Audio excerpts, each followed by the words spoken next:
Hey everyone, so is your jazz solo like a research paper? Kind of a weird title, but I made mention of this analogy in my last video and I thought it was worthy of exploring again. I think there's a lot of maybe angst that people feel, jazz improvisers, especially young ones, about like putting lines into a solo, quoting lines. I'm not talking about quoting songs like Joel Fromm will do, which, by the way, he is an absolute genius at that. I'm talking about like taking a line maybe out of the Omnibook or a line out of somebody's etude, jazz etude book or something that you found online, a 2-5-1 lick, and then putting it into a solo that you're playing, and you specifically play that line, and somehow you feel bad about that because you're like, well, it's so contrived. Yes, by the way, it could be, but you just feel like, okay, well, it's cheating or something. I want you to think of it a different way. First off, and I've said this before on multiple videos, very few jazz solos are actually like really improvised. I mean, like on the spot, you are creating material and melodic content that maybe you've never done before. Everybody has a bag of vocabulary. I mean, imagine if you came to speak every day and every day were new words. Well, it doesn't work that way. You pull from the vocabulary that you know and you speak. Now, you may not speak the same way every day, but you will say the same phrases every day. That's just part of life. So your jazz solo is going to have some of the same phrases and all of that. But I want you to think about maybe those quotes. And again, not melodies, not quoting melodies. I'm talking about specifically quoting lines that you found out of like jazz etude books or online or wherever, like 2-5-1 patterns, and put them in the solo.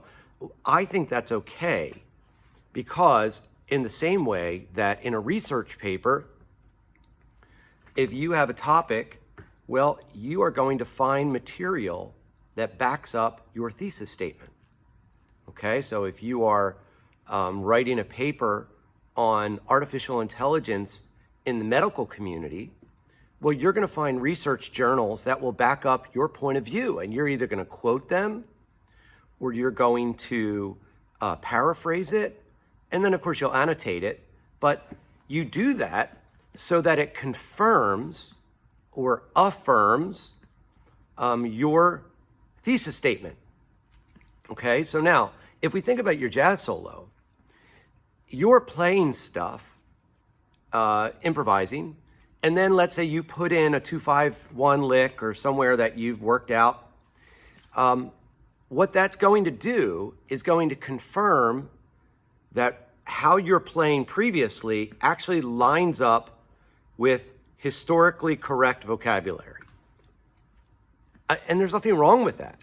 Like, I actually think that's a good thing, because it's a good check for yourself too. Can you tell the difference in your solo between this germ of a line, like this small 2-5-1 lick, and how I tied it together with my own lines? Is that seamless? Can you tell which one was I pulled it from somebody and which one was mine? You know, and the goal is to get it so that you really can't tell. The two just kind of interweave and then it's just one solo. There's only so much originality. And if you're playing within a bebop context, or if you're playing within a pop context or a rock context, there is certain musical vernacular that you use. And you're going to sound the same as many different players. So like if you listen to Hank Mobley, if you listen to George Coleman, if you listen to Larry McKenna, if you listen to Sonny Stitt, if you listen to any of those, Charlie Parker, any of these bebop influenced players, even Coltrane, early Coltrane, you're going to hear the same type of patterns, but each player is individual. It's how they put those patterns together, but most importantly, the individuality is not coming from the notes that they choose. It's really coming from their tone, because that's the most individual thing. And then even more importantly, well, no, I think tone is most important, but maybe secondarily, like 1A, 1 or 1A, would be their rhythm. Coltrane had a very different rhythm than someone like Cannonball Adderley, right? Very different. You could tell the differences right away, which made them distinguishable and which added to the beauty in how they played, was how they phrased notes and phrased rhythms. And that's going to be very specific for you as well. So don't feel bad about affirming your vocabulary by using 2-5-1 licks or using a dominant lick or using a diminished lick or something. Use it as a check mark first off to confirm that what you're playing, your original material, actually sounds appropriate compared to the vocabulary that you're using. And also the goal would then be to try to meld the two together so it's seamless.